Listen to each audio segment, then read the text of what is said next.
It is Monday night, and tonight I get to introduce you to my friend, Allison Pittman. And I have to tell you, I have such fond memories of Allison because one of our first interactions was she picked me up at the San Antonio airport and drove me out to Hill Country for a writing retreat with Tracy Peterson. And that was the best way to get to know somebody. And you were so patient with me. And I realized San Antonio was much bigger than the downtown area, because that's always the part that I knew. But today we're going to talk about Allison's book that's coming out in August. And then let me just say, Laura Ingalls and Cap Garland are in it. You have got to tell us more about this. I'm just so excited and intrigued by this.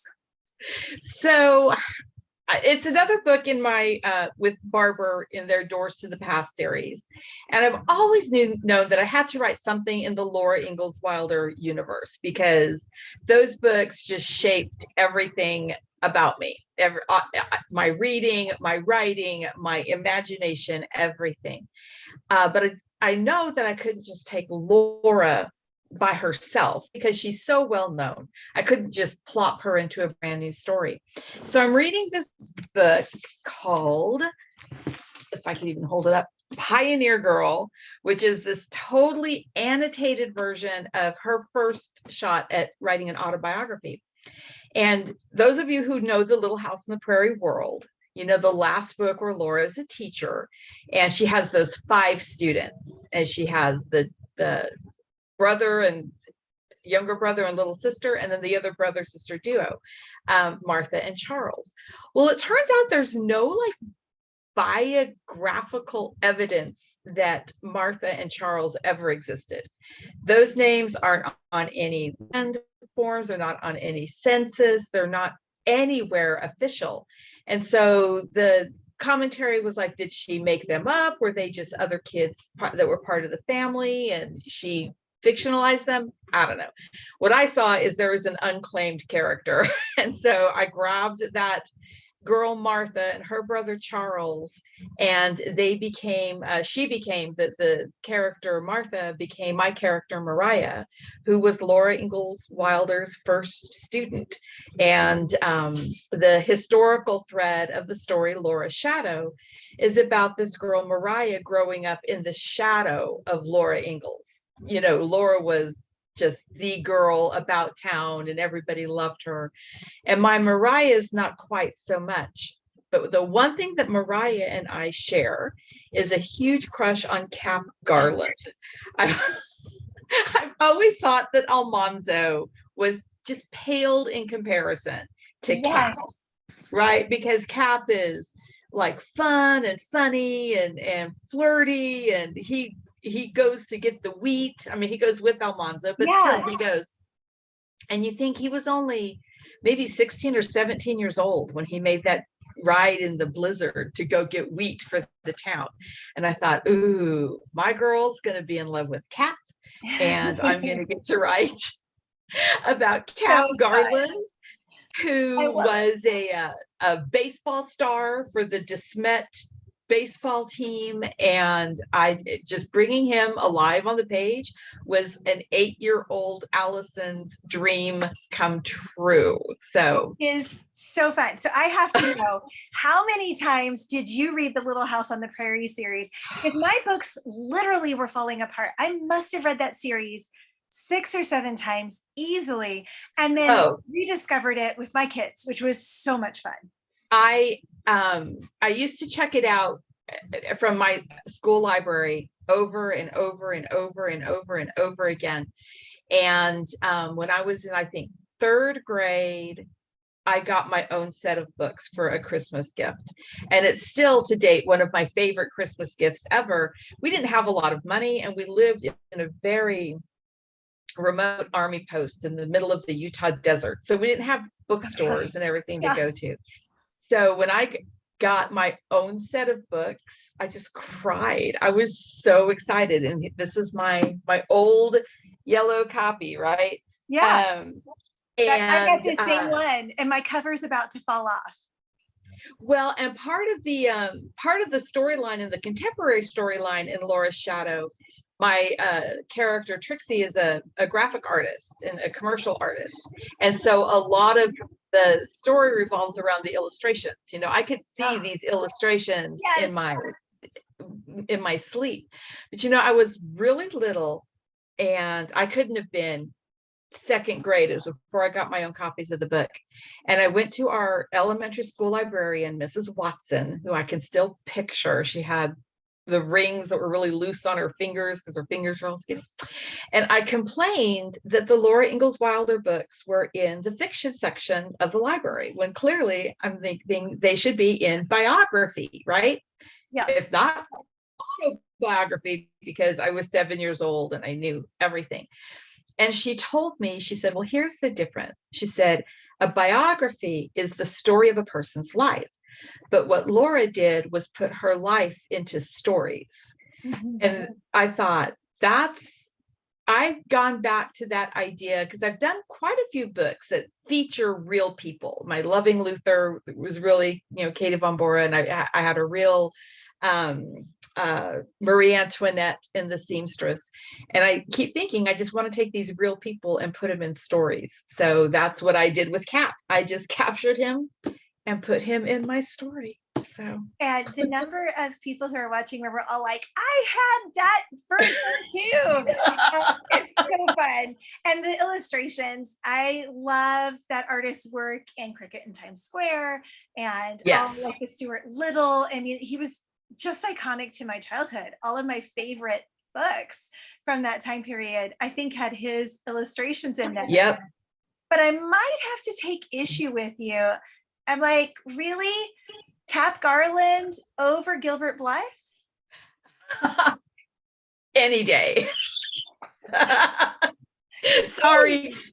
Gilbert is not going to saddle up his horse and drive to a bird to bring seed wheat to a starving town. That's true. That's true. And I think it was probably last year, I listened to The Long Winter with my then 5th grade son, who's 11 now.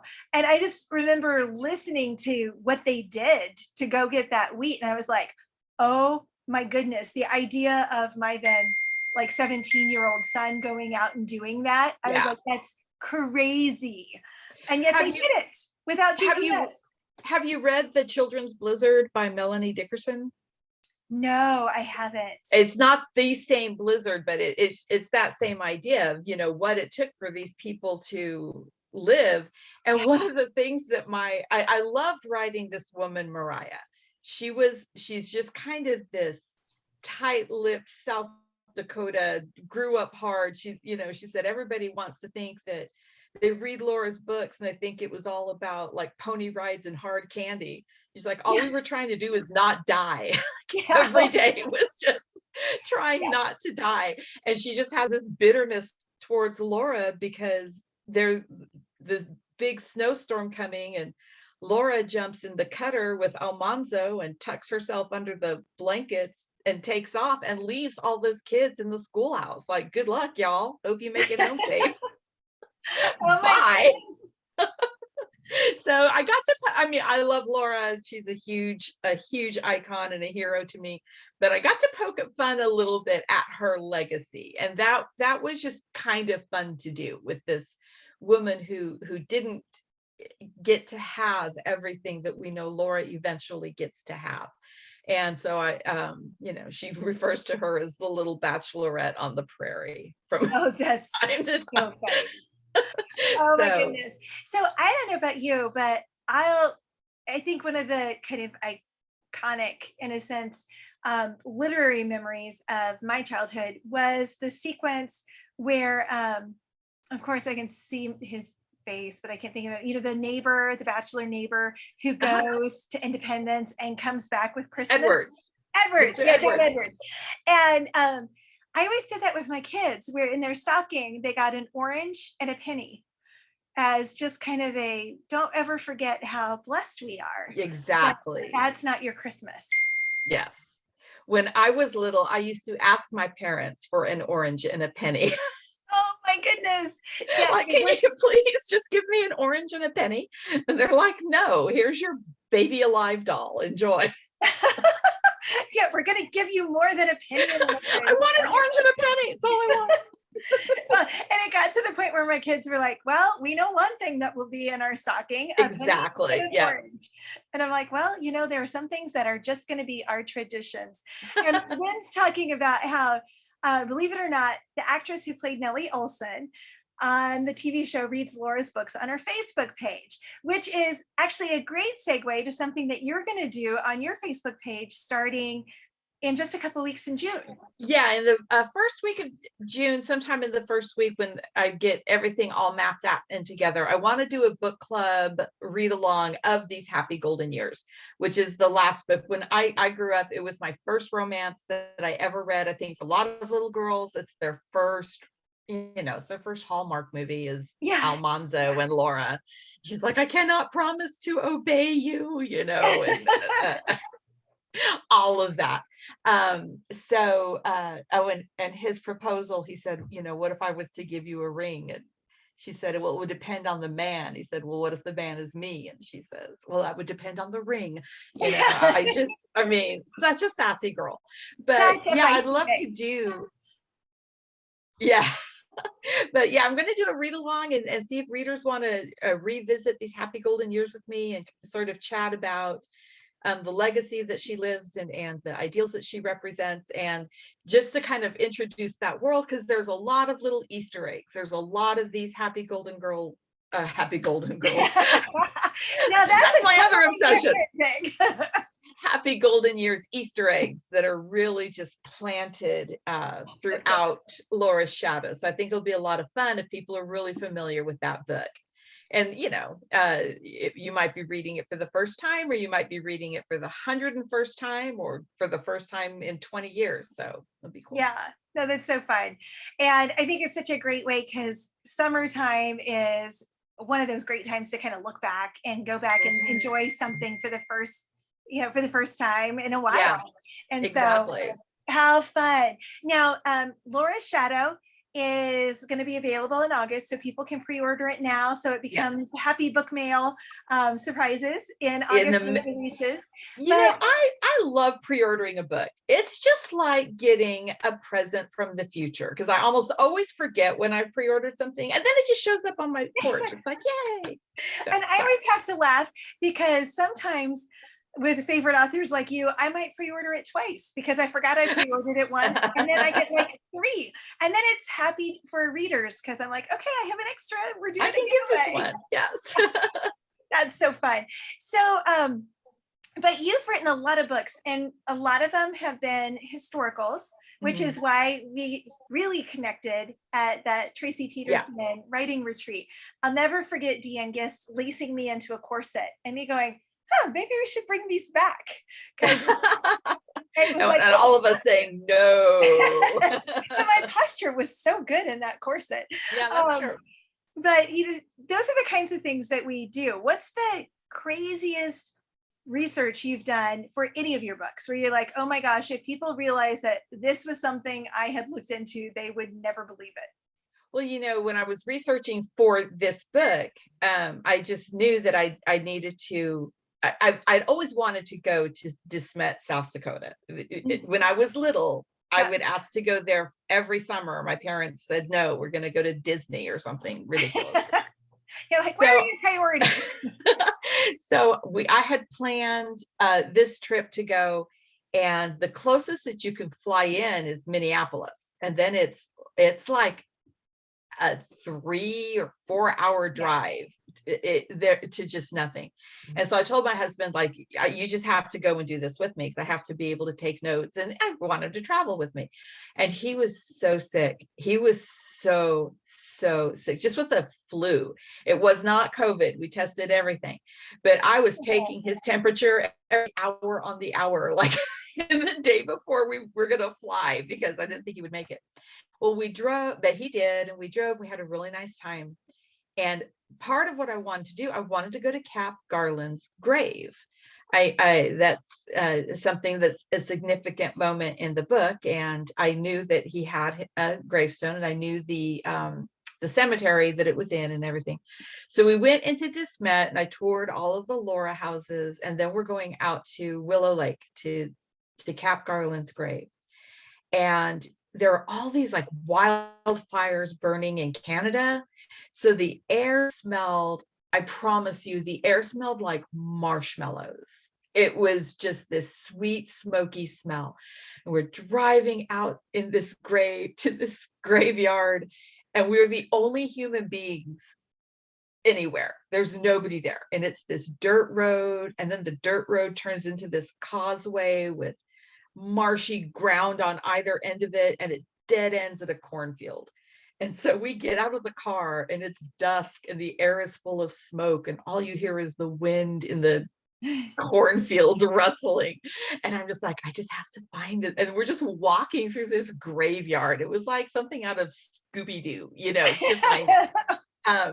So that was one of the that was a very extensive, detailed research thing that I'm like, I have to be here. I have to be here in this moment, and I have to see what it feels like, because my contemporary character, I went ahead and had her live in Minneapolis. So she has to make that drive when she goes back to visit her great grandmother. And to kind of, I got to pick out the house that she lives in. I got to pick out the house of the family. If you went through my phone, I look like a stalker as we're driving through the streets of De Smet, and I'm just clicking on everything. But that was the biggest investment, because a lot of my stories the last few have been like in Europe and France and in Germany, and I don't have the research budget to do that. So to really get where my characters walked, that was important for this one. Yeah, no, that's one of I'm writing a couple that are set in World War II. So I'm very much in that research phase right now. And when I was in Germany a week ago for a conference, I'm walking around going, I think I'm setting one of the novellas here, and taking photos of random things, going, I don't know if this will be in. And then on Facebook today, I was posting, hey, North Carolina friends, anyone have a map of Avon from 1940? Just all the things that you're like, you can find so much online. And then it hits a point where, okay, I've got to find other stuff. I've got to find, things that are from that time period. And thank God for librarians and places like that. I think I grabbed the wrong one. But I bought two first editions of these Happy Golden Years. One thing I always do for characters is I buy their book. I buy them a book. I love to go to antique stores, and I go and I buy antique books. This time I went on eBay and I bought my books. Is this the right one? Because I got two of them. But this one I thought was cool. It has the original Happy Golden Years cover. Oh my gosh. Which is completely different. But then I got it in the mail, and the interior is actually the Garth Williams illustrations. So I thought it's a library edition or something. I think so. I think it was stitched on.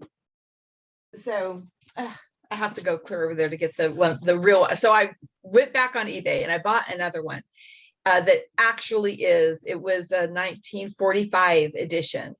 And what I really love is that on the inside, it has this kind of notification that the margins are really narrow and the paper is really thin, because they were conserving paper because wartime conservation.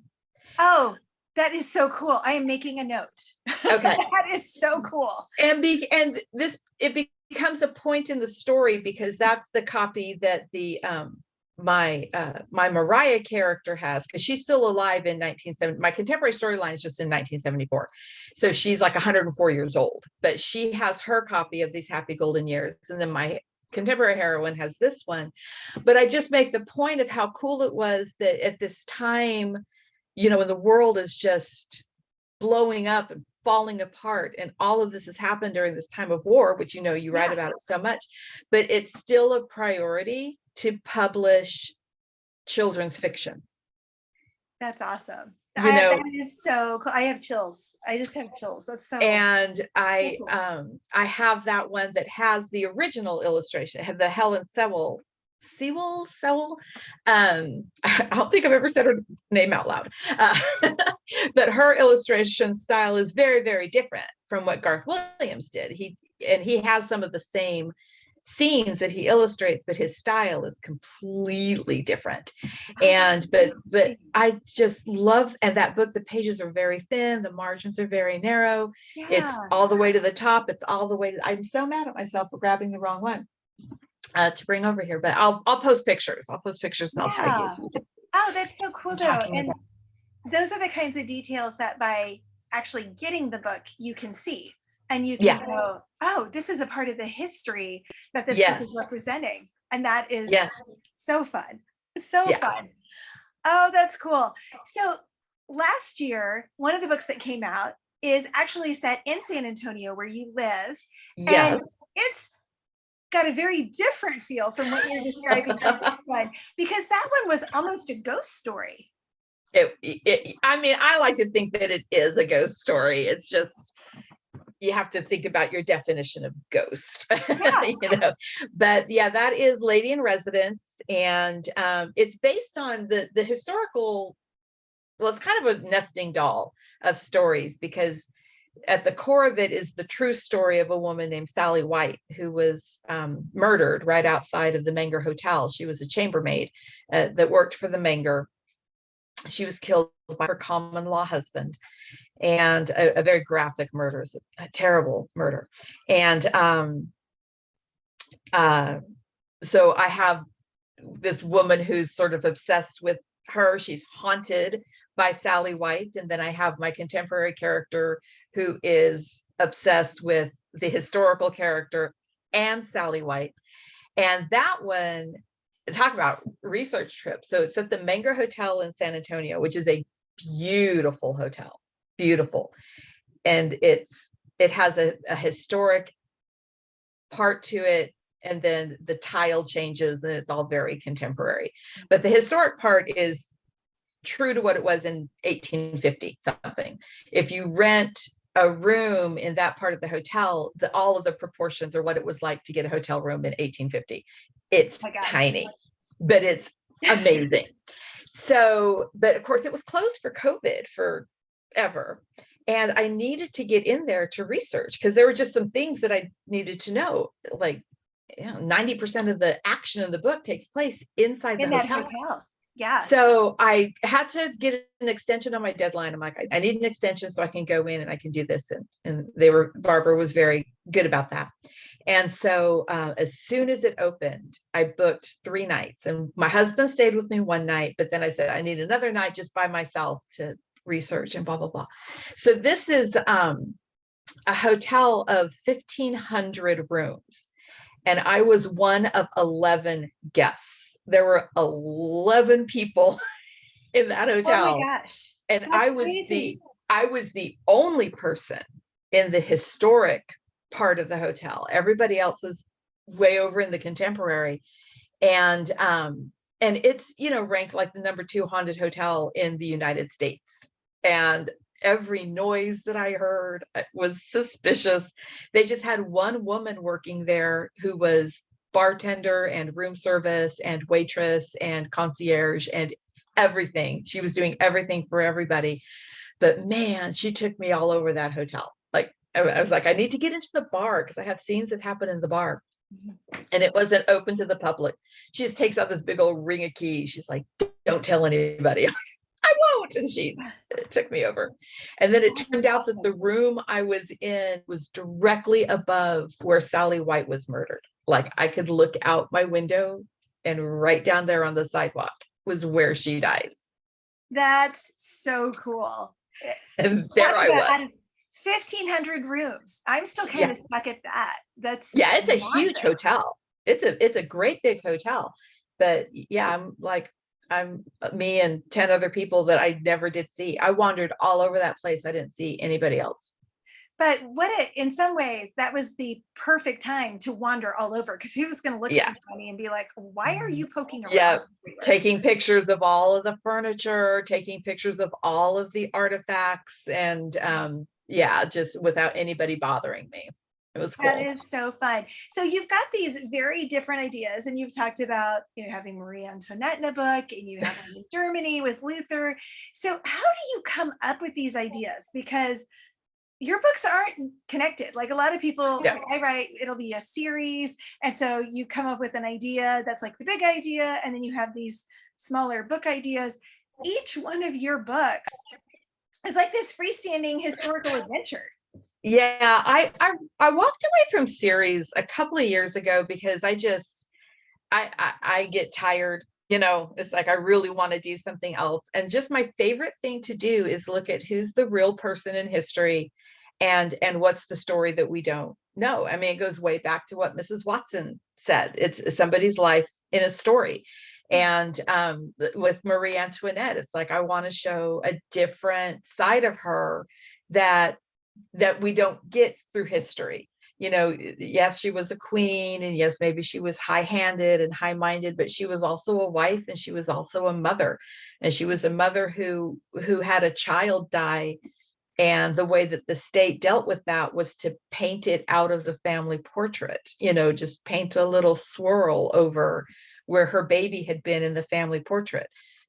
She couldn't go to her child's funeral because royalty could not be seen associated with death. And I'm thinking, as a mother, what is that going to do? So I really do like to get people who existed in some way. Either they're very famous, like Marie Antoinette, or Katie von Bora, Martin Luther's wife, or this girl whom I name Mariah. She's Martha in these Happy Golden Years books. She's Martha with an E in Pioneer Girl. And who was she? Was she a total figment of Laura's imagination? But we know that all the other townspeople that she writes about were real people. Mm-hmm. Why is it that she would not give a true account of this girl? Why change her? And but if I can find something where it's like there's something that we're not getting, there's something that we're not seeing, what could that be? And I like to have a little toehold, because it's hard for me to come up with a story whole cloth fiction. Mm-hmm. And I've done that for a couple of novellas where I've done some contemporary novellas. I don't know that I could ever write a whole contemporary novel, but for history, in all of my books, there's always a cameo by somebody, like some real person in history. Somebody shows up. But I like to have just that little bit of a hook to kind of keep me grounded. And then I build out the story from there. This is everything that we never knew, but nobody ever said it didn't happen. So why not? That's awesome. Well, and I think it's always fascinating to see what everybody's process is. And my process for contemporaries versus historicals is different, because the one is grounded in it happened. Some part of that story did happen. And so how do we, figure out what are real, and then where does imagination take over? And so it's always such a challenge. So I love the way you phrased it, what's that something we're not seeing or that we're not getting in our history books? And so that is such a cool. I'll just supply that. I'll just come up with that. So that is so awesome. And as a reader, I always love it. And I cannot wait for Laura's Shadow. I'll be off to pre-order that in no time. But believe it or not, our time's up. That is crazy. I told you it goes so fast. And I had no doubt, especially once you mentioned Laura Ingalls Wilder. I mean, hello. We could have talked for a couple hours just about her books. I have this thing where it's like, I'm super excited, and I'm really hoping that all the other Laura fans will just go with it, just go with me with it. And like I said, I poke at her a little bit, but it's just all in fun. That is so fun. I can't wait to see what you did, especially Cap Garland. Although I might have to disagree. Cap Garland's pretty cool, but Gilbert, I think I'm always going to be a Gilbert Blythe fan first. Well, see, So, and I'm just not a huge Anne of Green Gables fan. yeah. I read them once and said, oh, well, that's okay, Oh, that's so and funny. Yeah, yeah, because these are the two series that I read multiple times growing up. The Little House on the Prairie and then the Anne of Green Gables, especially the first yeah. one, just over and over and over and over again. They were my childhood friends.